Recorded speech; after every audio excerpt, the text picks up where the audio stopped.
नमस्कार, आपका स्वागत है मेरे खास कार्यक्रम दावेदार में, जिसमें हम आपको मिलाते हैं ग्राम पंचायतों के चुनाव में जो सरपंच की दावेदारी करते हैं उन लोगों से, उन शख्सियत से। इसी कड़ी में मेरे साथ आज है पन्नालाल शर्मा। अपन इनसे बात करते हैं किस प्रकार से इन्होंने अपने राजनीतिक करियर की शुरुआत की और किस प्रकार से वो अपनी दावेदारी इस वक्त पेश कर रहे हैं। बचपन से ही मुझे राजनीतिक का शौक़ था। मैंने 2005 में पंचायत समिति का चुनाव लड़ा। मैं चुनाव में विजय हुआ। मैंने गांव में कई विकास करवाए। उसके बाद मैंने 2010 में कोऑपरेटिव का चुनाव लड़ा। कोऑपरेटिव चुनाव के बाद में मैंने सरपंच चुनाव का आवेदन भी किया था। गांव हित को देखते हुए मैंने वापस विड्रॉल कर लिया और गांव को कुछ लोगों ने मुझे विड्रॉल करने का आ गया, आपको और मौका देंगे। उसके बाद अब चुनाव का मौका आ गया। मैंने चुनाव वापस गांव के 36 कौम ने मुझे मौका दिया। मैं चुनाव लड़ने जा रहा हूं। तो इस बार आपने चुनाव लड़ने का निर्णय लिया है। 36 कौम का इनके साथ समर्थन है। आपने लगातार लोगों के साथ जनसंपर्क भी किया। आपकी मुख्य तौर से क्या क्या समस्याएं हैं जो आपके सामने, लोगों ने आपके सामने मुख्य तौर से क्या क्या समस्याएं रखी है? गांव में 23 वार्ड है। मैंने पूरे 23 वार्डों का दौरा किया। दौरा करने पर लोगों ने कई समस्या बताई। गांव में सीवर लाइन की समस्या है। बाहरी क्षेत्र में पहुंचा। बाहरी क्षेत्र में कई पानी की टंकियाँ बनी हैं जो खाली पड़ी है। कई सड़कें नहीं थी और कई जगह देखा पाइपलाइन नहीं थी। इस समस्या को समाधान के लिए मैं उनसे, मेरे सामने उन्होंने इस समस्या का रखा।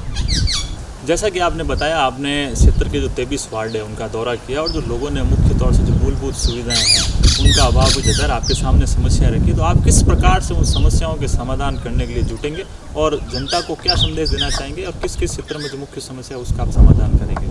सबसे पहले तो गांव में जगह जगह पानी बिखरा हुआ पड़ा है, तो सीवर लाइन की व्यवस्था के लिए पूरी व्यवस्था करूँगा और चुनाव जीतता हूँ तो। और 3 लोग की ढाणे पानी की टंकियाँ बनी हुई है, सूखी पड़ी है, उनको भरने का पूरा प्रयास किया जाएगा। उधर नायकों की ढाणी पानी की टंकी बनी हुई है। आगे मेघवाड़ों की ढाणी में पानी की टंकी बनी हुई है। इधर चीड़ा मेघवाड़ों की ढाणी में पानी की टंकी बनी हुई है। वहाँ भाटे मेघवाड़ों की ढाणी में पानी की टंकी बनी हुई है। नया बेरा पानी की टंकी बनी, लेकिन पानी आज तक नहीं पहुँचा है। इसके लिए मैं पूरा प्रयास करूँगा कि ज़्यादा से ज़्यादा पाइप से पानी पहुँचे। किसी भी सूरत में उनको पानी दिलाने के लिए प्रयत्न किया जाएगा। हर हालत में 24 घंटे में उनके साथ रह के इसका प्रयास किया जाएगा। चाहे मुझे जयपुर जाना पड़े, चाहे दिल्ली जाना पड़े, चाहे जोधपुर जाना पड़े, चाहे और भी कहीं 24 घंटे इसके लिए मैं पूरा प्रयत्न करूँगा। जैसे गांव में बस स्टैंड का ये कचरा बाहर डाला जा रहा है, उसकी समस्या आ रही है सामने, तो उसका भी कुछ न कुछ देखेंगे। गर्ल्स स्कूल के सामने पानी भरा हुआ पड़ा है, उसके लिए कुछ व्यवस्था की जाएगी। गांव में जगह जगह कचरे के ढेर पड़े हैं, उनके लिए भी कुछ व्यवस्था की जाएगी। गांव में जगह जगह नाले टूटे पड़े हैं, कुछ नाले ऐसे जो पानी से छिलते हैं उनको चौड़ा बनाने के लिए प्रयास किए जाएंगे। कई सड़कें भी पड़ी गाँव में, उनको भी बनाया जाएगा।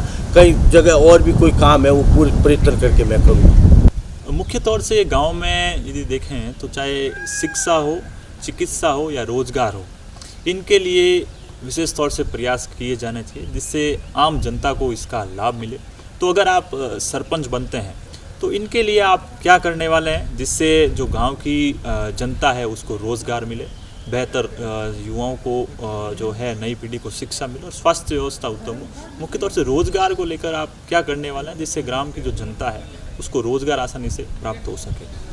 रोजगार को देखते हुए नरेगा के माध्यम से जो भी नीचे स्तर के लोग गरीब है, गरीबों को ज़्यादा से ज़्यादा नरेगा से लाभ मिल सकता है। ज़्यादा नरेगा में सीधा पैसा आता, सब पैसा उनके खाते में जाता है और गरीबों को रोज़गार अच्छी तरह से मिलेगा। इसके लिए मैं पूरा प्रयास करूँगा। इसको रोज़गार के लिए ज़्यादा से ज़्यादा रोज़गार कैसे नरेगा में आ सकें, कैसे मैं इनको लाभ पहुँचा सकूँ, ये होगा।